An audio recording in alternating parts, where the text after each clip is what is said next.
When I was younger, I remember taking road trips with my parents. Sometimes we would go to visit my brother or sister. They were quite a bit older than I was. Sometimes we would visit other relatives. Sometimes we would tag along with my dad if he had a conference or something like that for work.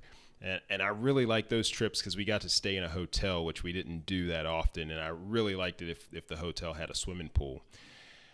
But one of the things that I liked to do when I was on these road trips was get the map out and help plan the route and tell my parents where to turn, where to go, which exit to take. Even though they usually knew where they were going anyway, they kind of just indulged me. But I learned about how the interstates, the even-numbered interstates, would run east and north and south. The one starting with 4 would go around the cities. Those starting with 2 would go partially around the cities. And the interstates that started with 3 would go into and out of the cities. So it was kind of cool for me to geek out on that a little bit. And maybe that's part of the reason why I decided to go and be a pilot. But I specifically remember those things. And over time, I remember it getting a little bit easier because when AAA came along, then the triptychs came, and those were little pamphlets that essentially had the map within a booklet. So you had each leg of the trip in a booklet form on a different page, so you didn't have to open up the huge map. But now, fast forward 20 or 30 years, and all I have to do is put in a destination in my phone, and one of the map applications will take me where I need to go. I just need to follow the blue dot. And even if I know where I'm going, sometimes I'll put the destination in anyway because it's smart enough to know if there's an accident or if there's construction or something like that. So the point in all that is that road maps are critical in reaching your destination. Hey, I'm Coach T, and this is episode number 43 of the TD Fitness Podcast. And in this episode, we're going to start your roadmap to healthy living.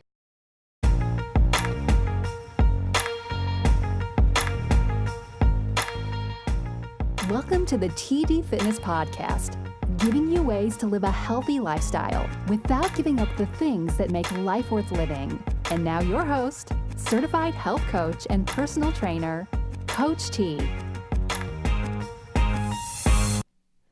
In the health coaching profession, there are a number of different tools that we use to help others improve their healthy living behaviors, especially when it relates to nutrition and fitness.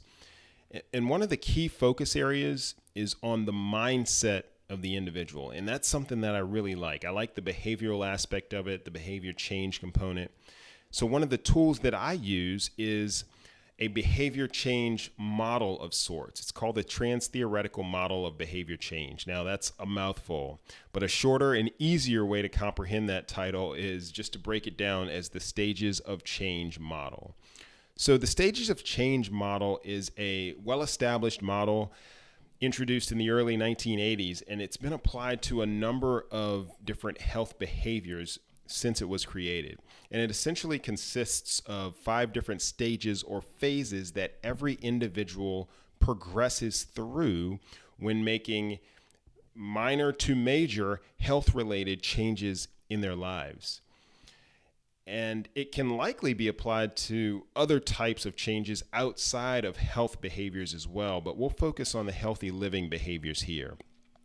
Now, why is this important? Well, we all like checklists. Give me the exact steps I need to take, for example, in order to live healthier, in order to eat better, in order to exercise more. And that is exactly what I want to give you. But in order to do that, it's important to understand the different phases of the journey.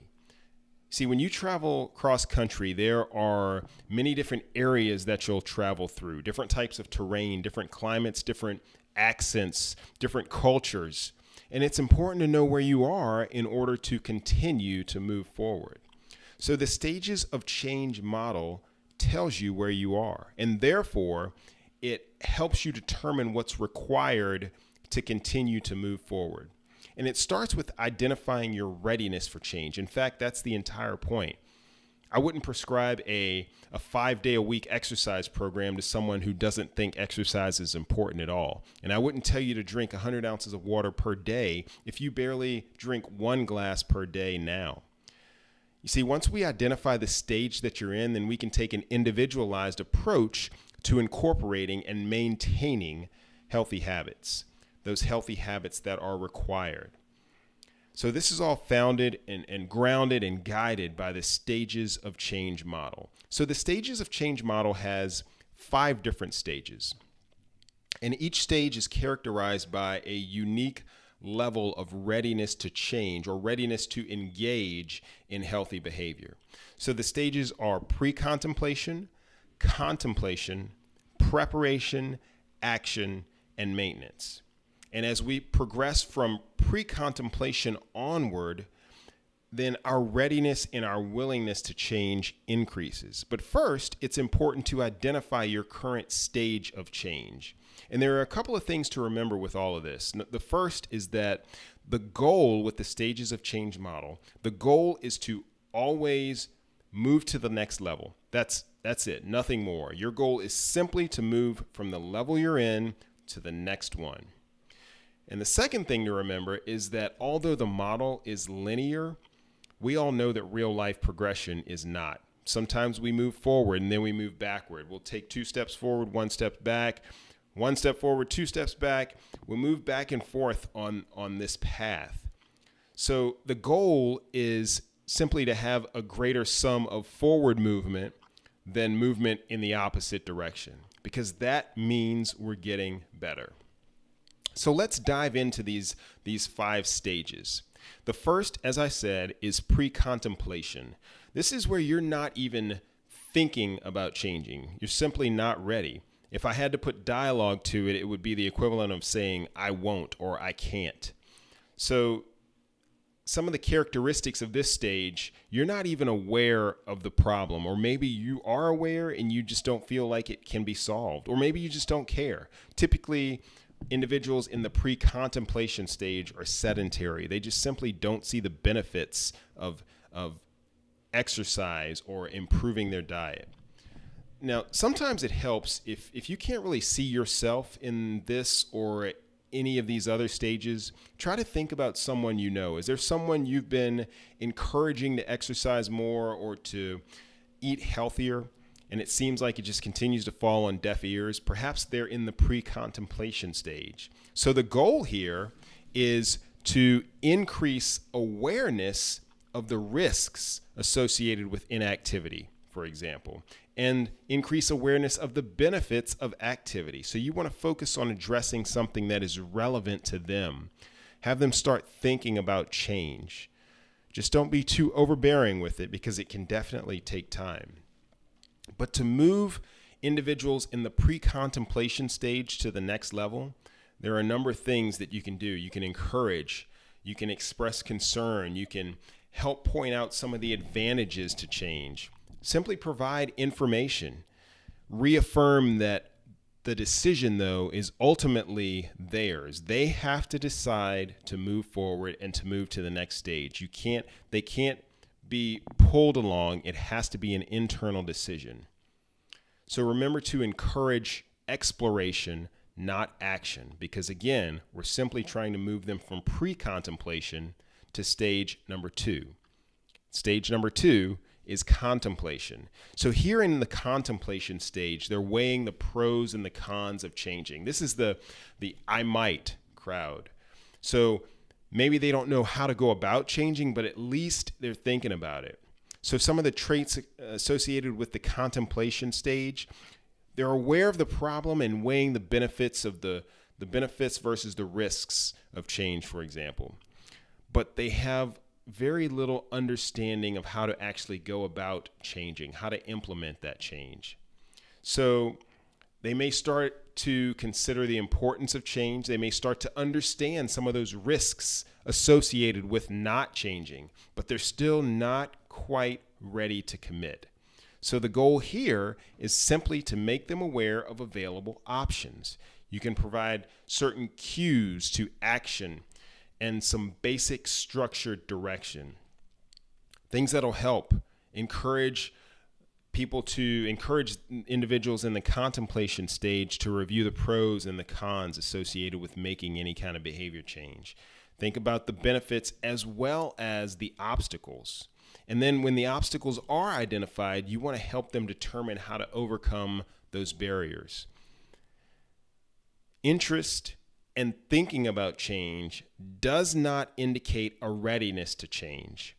You're really not ready until you hit the next stage, and that is stage number 3, the preparation stage. This is where you're saying, I will. So you're getting ready to make a change by actively seeking out the opportunity to do so. Individuals in the preparation stage combine intent with behavior and activity. So some of the traits of the preparation stage, you're seeking an opportunity to participate in activity or to improve your dietary practices.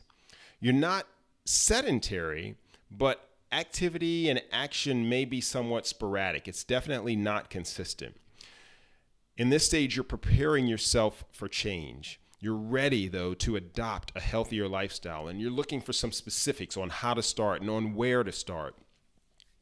So some of the goals with those in the preparation stage is to incorporate some kind of structured, regular programming that includes frequent positive feedback and other reinforcements, positive reinforcements on progress.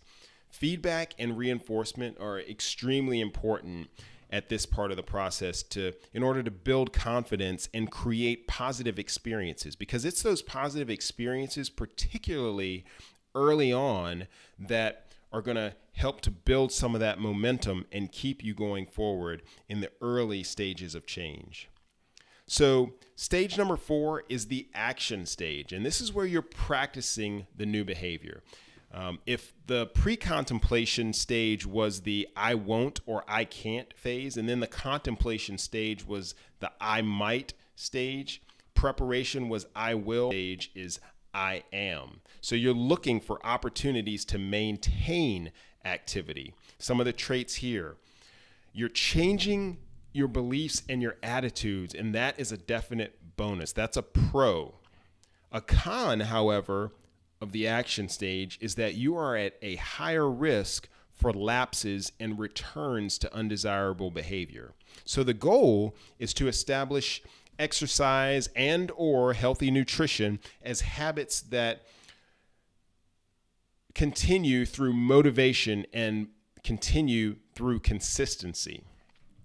So you're typically engaged in regular healthy fitness or nutrition habits for 6 months or more in the action stage. Coaching is the most important in this stage too. Health coaching is the most important here. And that's essentially why I created the Fit Life program.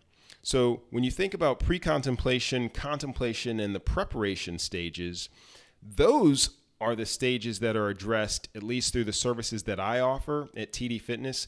Those are addressed through the blog and the podcast by providing you information, knowledge, and tools to help you move along.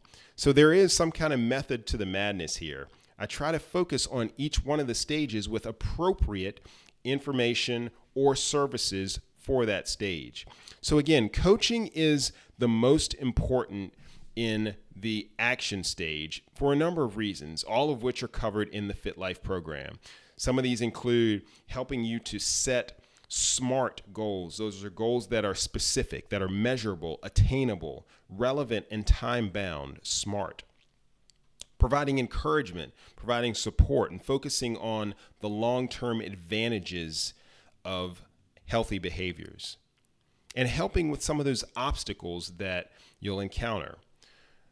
Also celebrating successes, that's going to be key. And continuing to provide information through either reference material or other types of material to help you continue to build your knowledge base as you move forward. Accountability is fundamentally key in this stage, particularly different types of accountability and check-in either from social support from friends or family or from your coach through things like the app that we use with the Fit Life program. Each of these things is vitally important. So one of the big things is that you are, in the action phase, you are better able to anticipate and overcome obstacles that can hurt your motivation and consistency. That is one of the keys with the action phase. Phase number 5 is the maintenance phase. This is where you have incorporated the new behavior into your lifestyle. So here you're saying, I still am, or I have, because you have a desire to maintain, and you are also more capable of dealing with those things that threaten your maintenance. So the risk is lower that you'd have a lapse or move backward. Although the risk is still there, it's not as high as when you first start in the action phase. So in the maintenance phase, you've been doing it for a period of time, typically consistent action for longer than 6 months. That's considered maintenance phase. But preventing lapses from turning into a relapse is a key, because there's a difference. Lapses are just momentarily, maybe a few days of off your diet plan or away from exercise in the gym. But relapses are when you go completely back into your old habits, your old ways. So we want to prevent lapses from turning into relapses. Things that increase the chances of lapses and relapses are external stressors such as moving, starting a new job, an injury, any kind of life changes. Those all increase the chances of a relapse. So the goal is to maintain those support systems, try to maintain interest and avoid burnout. This is one of the reasons why we incorporate intentional breaks in the TD or in the Fit Life program, because if you consistently try to accomplish those change habits day in and day out without any kind of break, any kind of reprieve, then you will burn out. So it's important to incorporate periods of rest and periods where you don't have to focus on maintaining habits. So you want to stay focused on risks of slipping back into your old ways in the maintenance phase. All right. So those are the 5 stages: the pre-contemplation stage, the contemplation stage, preparation, action, and maintenance. Now, a couple other things to note. So there's a concept called decisional balance that is also a part of all this. And that basically means that pre-contemplators and contemplators, those in stages 1 or 2, perceive more cons than pros when they think about making healthy lifestyle changes or choices. For example, the pain associated with exercising due to soreness, inconvenience of maintaining a healthier diet, a lack of time, the cost. Those are all things that we tend to focus on in the pre-contemplation and the contemplation stage. But as we progress through the stages, those pros tend to become more prevalent. So those in the action and maintenance stages have it easier in this regard. And that is one of the reasons why I say that small wins add up and tend to snowball, because things do get easier as you go along. Not saying they become completely easy, because there's still a level of effort that's required to maintain, but they're definitely easier as you go along than it is when you start. That's one of the reasons why the hardest part of making these healthy changes is simply starting. Now, another thing to consider, you may be at different stages depending on the area or the focus area that we're talking about. So there are those that have their diet wired but can't find time to exercise. Conversely, there are those who exercise consistently and feel like they can and should be able to eat whatever they want. But obviously, we need a healthy balance of fitness and nutrition. So the point is that different types of change sometimes require different approaches because we're at different levels. And the third thing I want to point out is that you can move up and down this ladder in different times, different situations, and different stages of life. Lapses can occur. Lapses are normal. Lapses will occur, I should say. But they're not the same as relapses. Remember, no one is perfect, right? Consistency over time is a better goal than perfection all the time. So, let me remind you, when you look at your roadmap with these stages of change as a backdrop or as kind of a general guideline along that path, the goal, again, is simply to move to the next stage. It doesn't have to be quickly, it doesn't have to be overnight, but you want forward progress, forward movement. Nothing more. You're not trying to jump steps, you just simply want to move to the next stage. So, now I have a question for you. Think about some of your past attempts at living healthier or attempting to make some type of change for the better. Think back and try to remember what stage of change you were in when you started that. It's likely that your success or lack of success, if you want to call it that, was related to the stage going in. So to put it differently, it's more likely that your level of success was related to recognizing the stage you were in. If you worked with a fitness professional, then my hope is that he or she took this into consideration as well. But moving forward, we need to ask, what can I now do with this knowledge? How do you operationalize those stages of change? Okay, I may know that I'm a pre-contemplator or contemplator or preparation stage, or that I'm in the action or maintenance stage. But how do I operationalize that? How do I use that? Well, we are going to talk about that in the next episode. That's where we get more into your path and your roadmap for healthy living. So I hope to see you there. But before that, just a quick reminder to head over to tdfitness.net/043 for the show notes to this episode. And here's a quick word about the Fit Life program. Have a blessed one. Coach T, out. Why did I create the Fit Life program? I wanted to provide something that wasn't just for weight loss, not just for feeling better, not even just for better health. I wanted a more complete solution. And I also wanted to make it sustainable. It's not just about starting something or sticking with it for a month or two. Healthy living, which includes fitness, nutrition, and a healthy mindset, is about practicing healthy habits consistently. Not all the time, because no one is perfect, but practicing those healthy habits more than you are right now. That's how change begins, and that's how healthy living continues.